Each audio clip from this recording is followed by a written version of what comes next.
caso también esto de ponerme a pensar mínimamente cuándo empezaba me costaba, porque a diferencia de tu caso que tenés un documento fundacional, digamos, decir, acá empezamos, lo mío fue un acercamiento bastante de a poquito y sin saberlo, por varias cuestiones. Yo huí de la facultad en el 70, a principios del 78 con título, pero sin la menor intención de usarlo para algo. Por lo tanto, hasta mediados de los 80 en mi vida transcurrió por otros lugares, y en realidad lo que podría tomar como un punto de partida que después me llevó a otras cuestiones y acercarme a la historia oral, sí, por ahí tiene que ver con una de las consignas con el cual se convocaba esta reunión, esta pregunta de dar, si es dar voz a los que no tienen voz. En realidad yo de alguna manera me acerqué por ahí, pero no como aplicación de ese concepto, sino en la práctica. En realidad no puedo ubicar exactamente el año, pero 86-87 hubo un cambio importante en el sindicalismo docente, en el perfil del sindicalismo docente, y un grupo de viejos militantes del sindicalismo docente, digamos, de organizaciones gremiales docentes, me pidió que los ayude a armar un poco la primera etapa de esa historia, que además hacía mucho ruido porque no era asumido por los que habían participado como parte del sindicalismo docente. Era una de las claves de esas primeras organizaciones. Y en ese sentido la idea, en realidad me pidieron que los ayude a organizar material, a buscar cosas, y en ese camino, y sin haber tenido previamente ninguna idea, queda claro que en la facultad no era digamos, en mi facultad en la que yo transcurrí no era un tema que apareciera, y mi formación externa tenía más que ver con el marxismo clásico, donde tampoco aparecía para nada acercarse a los sujetos concretos haciendo cosas concretas, digamos. Por lo tanto, la idea de entrevista salió como algo absolutamente por fuera de toda formación, y con la idea de, bueno, todavía, digamos, el criterio fue ese, todavía está viva una primera generación,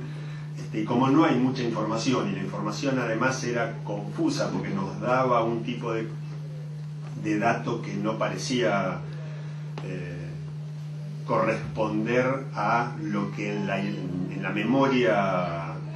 de estos dirigentes que se me acercaban estaba, apareció la idea de la entrevista. Con los primeros intentos de organizar entrevistas aparecieron todos los problemas que después encontré descritos, analizados y explicados en los textos. Apareció en la práctica todo lo que implica trabajar con fuentes orales más allá de hacer la entrevista simplemente, digamos. Las tengo. Esto de mantener las entrevistas es un tema, me da mucha vergüenza escuchar esas primeras entrevistas y las barbaridades con las que yo iba a partir de no tener contexto. Dándome cuenta en la práctica de esa imposibilidad es que aparece la búsqueda de, bueno, gran parte de estos textos que en realidad estaban ahí desde la década del 70, como acabo de explicar, pero que para mí eran absolutamente lejanos.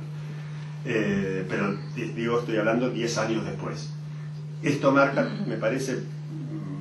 lo que era, digo, que no era demasiado común, aunque hubiera 10 años, 12 años o 15 años de trabajo, no era algo que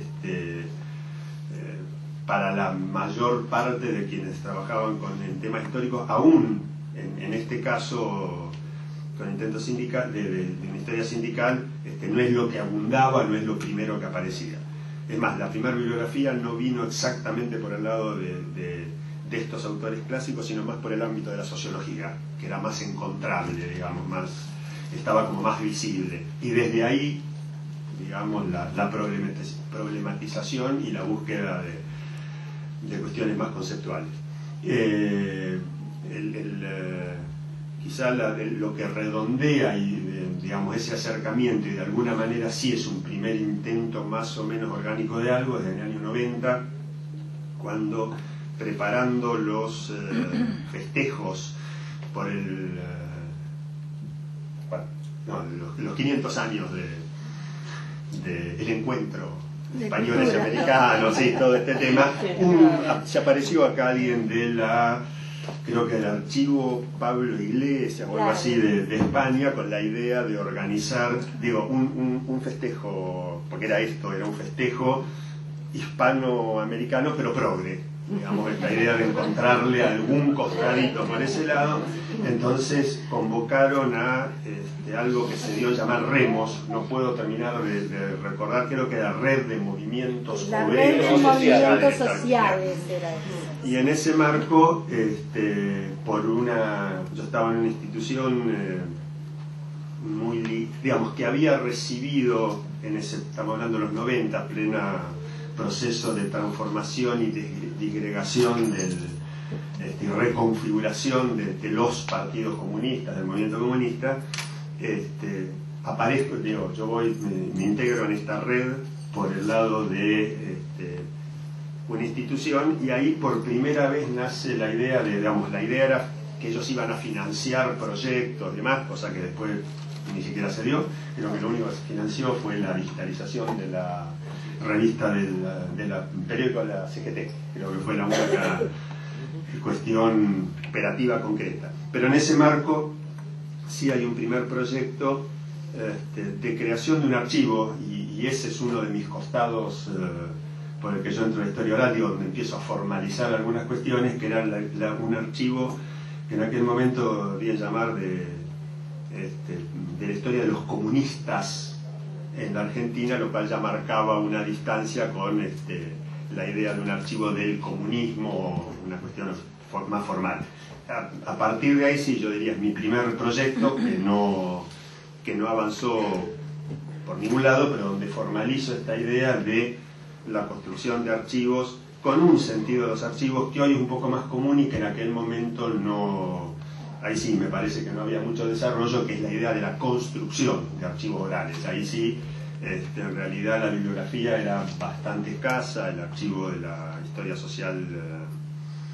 alemana creo que era lo único más o menos conseguible, al menos, que servía como referencia.